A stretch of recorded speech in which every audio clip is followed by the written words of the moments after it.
I got a hit, which means it's a 0 or 1. I think the first number of your code's a 1, isn't it? Your real PIN code. My ATM PIN code.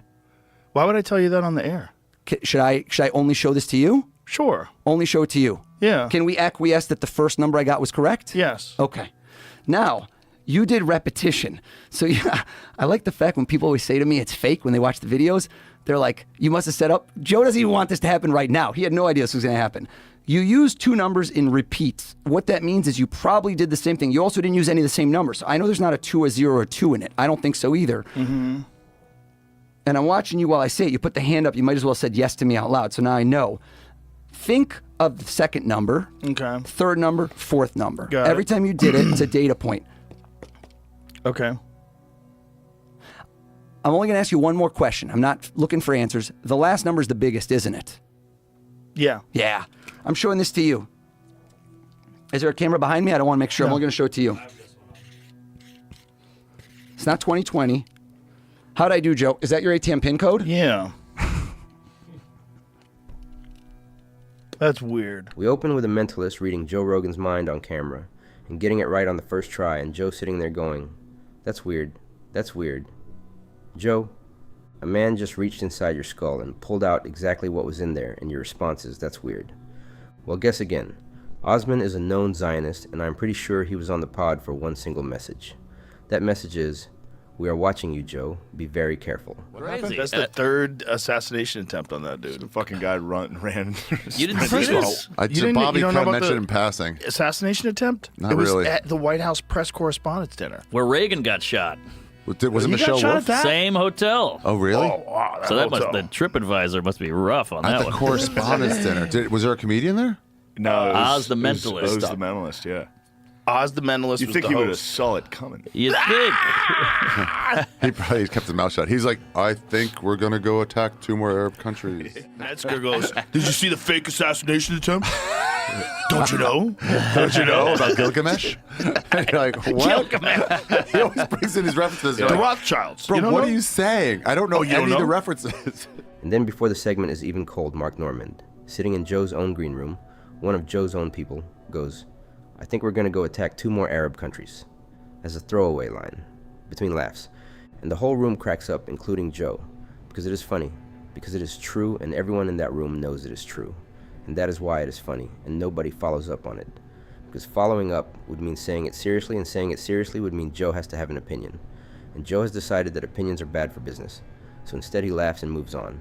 And that is Joe Rogan in 2025 in one interaction. Everyone's not reporting. Well, how about the There's a fucking note. autopsy that says that his prostate was unremarkable, but meanwhile he had his prostate removed? Oh, boy. There's a lot of people that don't even believe he died. I think he's alive.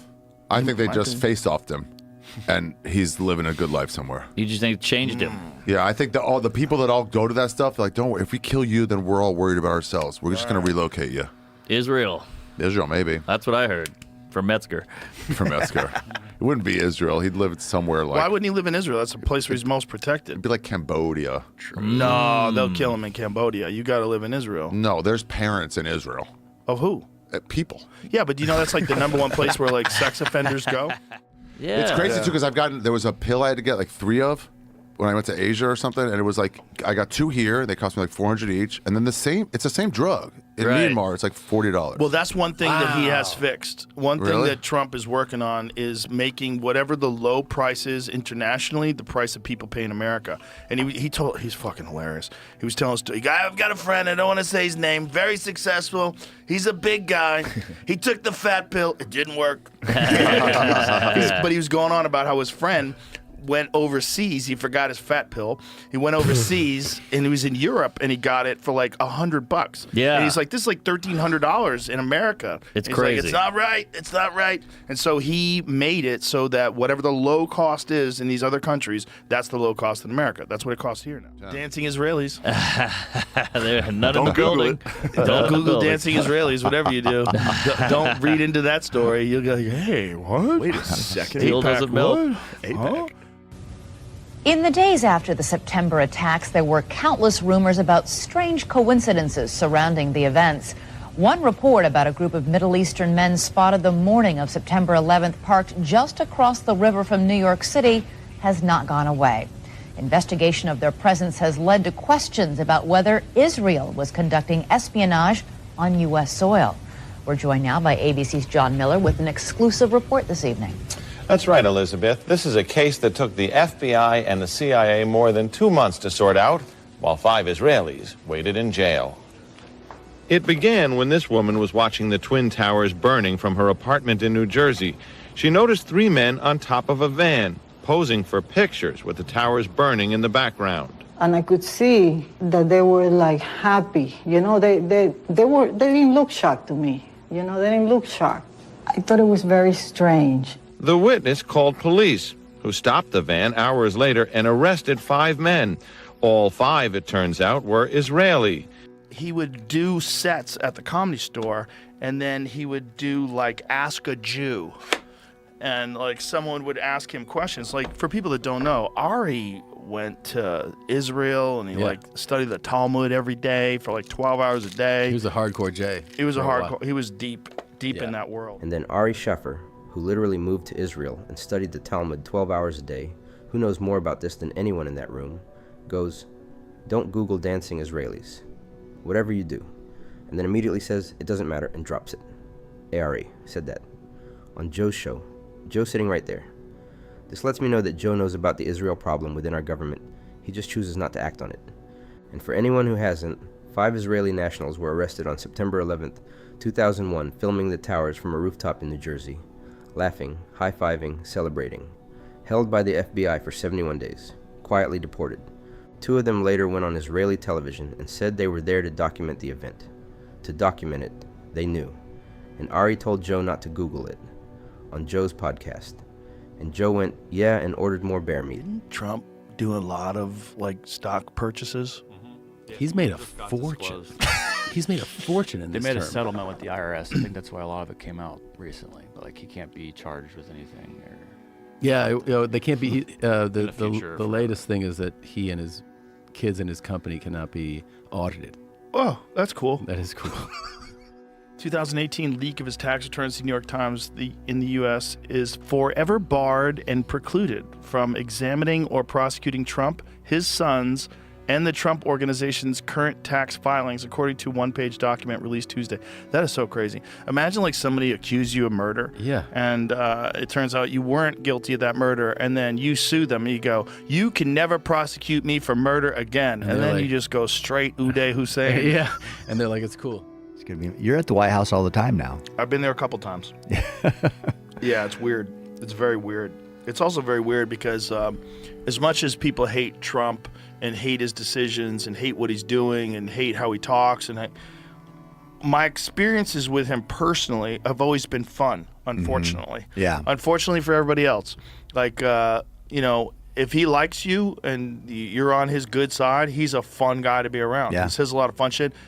The fucking man loves America. He genuinely does. He really does.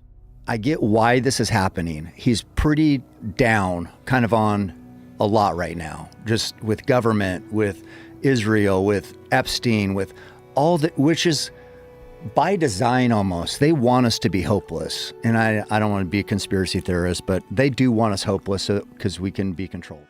But what also, it's like, it's all just a cat and mouse game. People are like, we'll elect the Democrats next time. It's like, but it's all the same shit has been happening forever. They haven't been helping anybody forever. They're letting fucking politicians slurp on kids. All of our fucking money goes to Israel and they're using it to fucking genocide people. It's like everybody is scared out of their wits right now. It's like our religious leaders are afraid to speak out. And it's like it's a time where it's like Satan is amongst us and our religious leaders are fucking talking about bullshit at the poll. It's just like, what is going, I don't know, man. We got to get you off those antidepressants, son. You're losing your fucking marbles. You think I am? Come hang out with us. Just chill out. I'm here. Just chill out at the mothership tonight. I do have to pee in a little while, but You can pee. I'm going to pee in a minute, man. We'll let you. But no, people are just scared, dude. This is They shit won't that I let you hear in from Canada. people.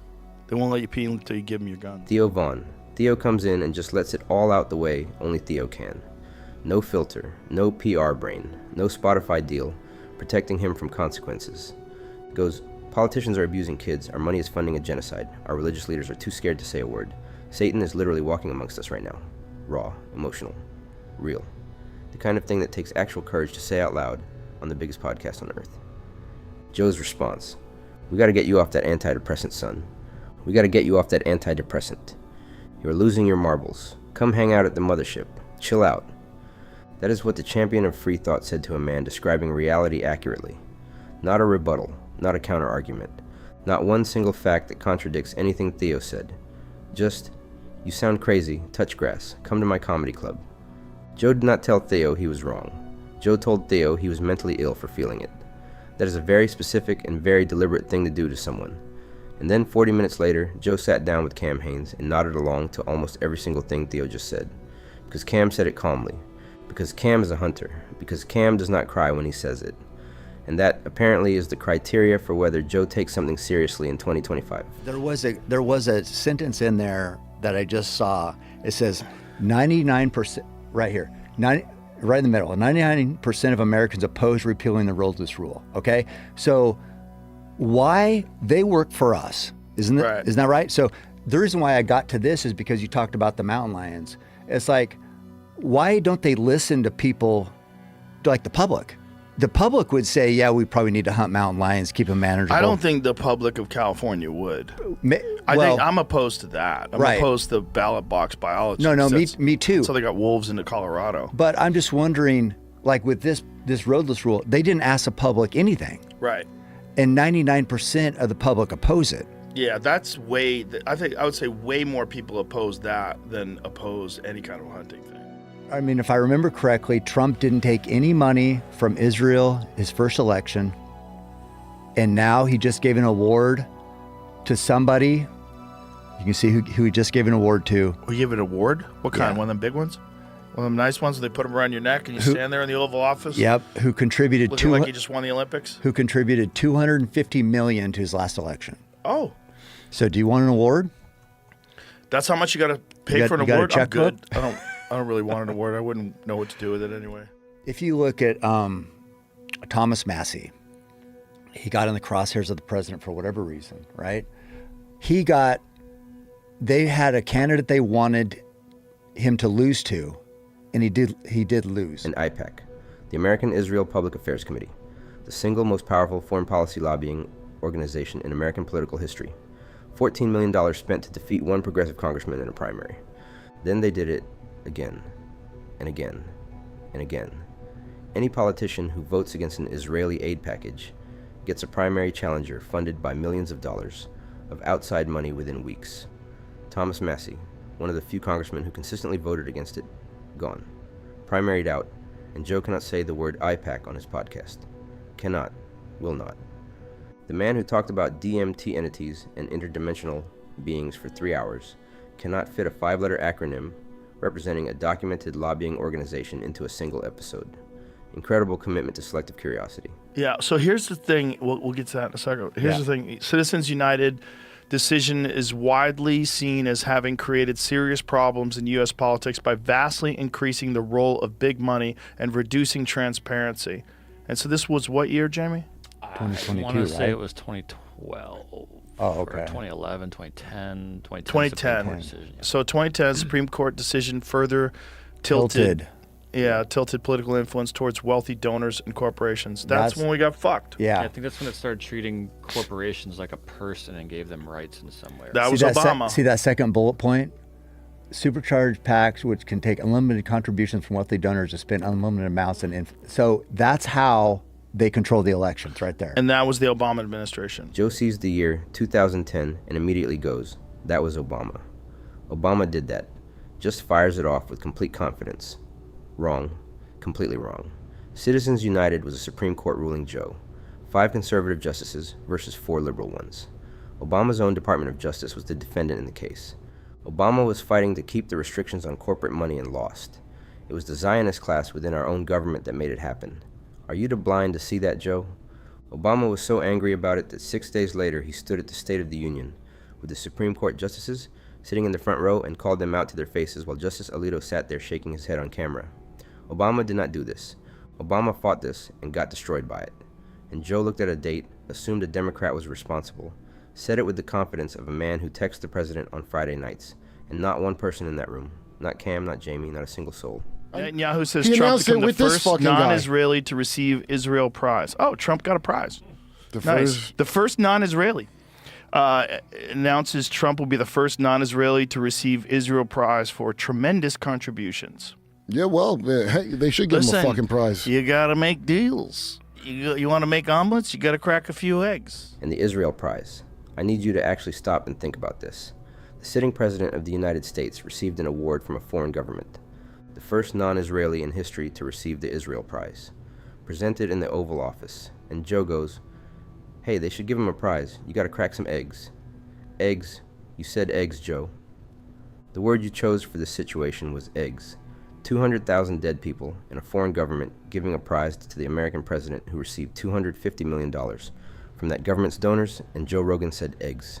File that one away. There's still Republican imbeciles who are going to say, ISIS is killing Christians in Nigeria. What about that? Well, can we ask our friend, the head of ISIS, to ask them to stop? You fucking jerk off. When I tweet this, and they're all sock puppets and whatever. They go, well, he won a war. That's how it works. Always have some, Israeli flag explain to me that's how winning a war. The guy from ISIS? Aren't they anti-Semitic? I thought ISIS. Oh, well, they never attack Israel. Oh, they did once and then apologized. Do you know that? No, when? During the Syria conflict. Oh, and also the IDF would patch up ISIS soldiers in Syria. Did you know that? I found that out. Ron Jimmy show. And then Kurt. Kurt Metzger, who has been right about everything for years and will be right about everything for years to come. Kurt goes, politicians are abusing kids. Our money is funding a genocide. Our religious leaders are too scared to say anything. Satan is literally walking amongst us with all these Zionists in our government.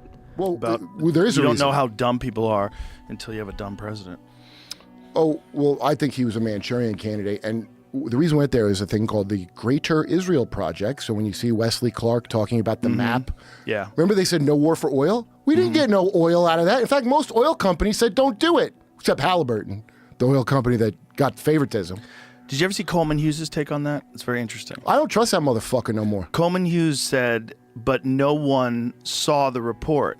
He was just told what the contents of the report are. Who? Wesley Clark. He never said, I saw the report. Oh, he wow. never That's said, I what read a great, the report. Wow, Coleman. I like when Coleman criticizes you. Isn't because that true? Who gives a fucking shit? This is what happened. You clearly were hitting everybody on BB's bucket list, number one. Number two, I know Coleman got coached before he came on here. Guy who I don't have nothing against, but he came on here to refute basic facts that I want to make it clear. I'm not debating nobody. I want you to convince me that I didn't see what I already saw. The word they are using is genocide. And Joe Rogan, who will spend 3 hours talking about elk hunting and the benefits of cold plunges, cannot find 20 minutes to discuss it. Cannot find one question. Cannot find one moment of actual pushback. Because $250 million flowed from pro-Israel donors into Trump's election campaign. And Trump is Joe's guy, and AIPAC spent $14 million in a single congressional primary to destroy one candidate who dared to vote against a military aid package. And Joe knows exactly how this machine works because he is inside it, and he chose to stay inside it when Spotify called. And the number had enough zeros. Never mind the girl, the PhD student, who wrote an op-ed about Gaza and got deported for supporting Hamas. That's crazy. Yeah, what was the op-ed? Did you read it? No, but you can write an op-ed. It could have been something really bad. No, but it was criticizing Israel, right, for their actions. Oh, that's what she did? I'm sorry. That's Gaza. bad. She should be deported. My bad. She's a guest. No, but you don't I mean, get to have our rights just because you are here. It would have been a whole lot different first of all, if we didn't bomb Iran. I feel like we bombed them the first time. We were good. The second time was like, even the first time I was like, what the fuck are we doing? Yeah. And then when they were saying like, this is it, the escalation's over, we're going to work this out, like, oh, phew. Yeah. And the second time when we bombed them, I was like, oh, fucking great. Mm-hmm. Now, and most people don't want it. That's the real problem. Most people in the country don't want it. Now, look, I'm no fucking foreign policy expert. I don't know what's going on over there, but I do know that all the people I know that really support Israel above everything else, they're fucking super happy about it. Mm-hmm. And I'm like, but all the people I know that are like America first, or people that are like no new wars, that really thought that we're going to change things, and this is all just for money, we're not going to sacrifice soldiers for fucking money, those people are all upset. I don't know really what's going on, though. That's the problem. And I really wish I understood Iranian politics more and the Iranian military structure, because it seems like that's super fucking complicated. Like, they've been preparing to be attacked like this forever. And so they have like all these layers of control. Like, when this guy gets taken out, new guys are like ready to fill their spot. And then when we're negotiating with a new guy, Israel kills him. Like, it's like, the fuck is going on? I know. Trump doesn't give a fuck about public land. But his son does. This is what doesn't make any sense. Like, his Donald Trump doesn't- Jr. Does he listen to anybody? I don't know. I don't He think listened so. to me about psychedelics. Well, okay. And then the PhD student. Write this down because Joe does not want you to think about it too hard. A graduate student wrote an op-ed criticizing Israeli military action in Gaza, got deported. And Joe Rogan, the man who built his entire brand on the idea that people should be able to say whatever they want, who pointed to censorship as his primary reason for supporting the current administration, who calls himself politically homeless and a champion of free expression, said, "Oh, that's bad. She should be deported. My bad. You don't get to have our rights just because you're here." That is the quote. Verbatim. Free speech for comedians at roasts.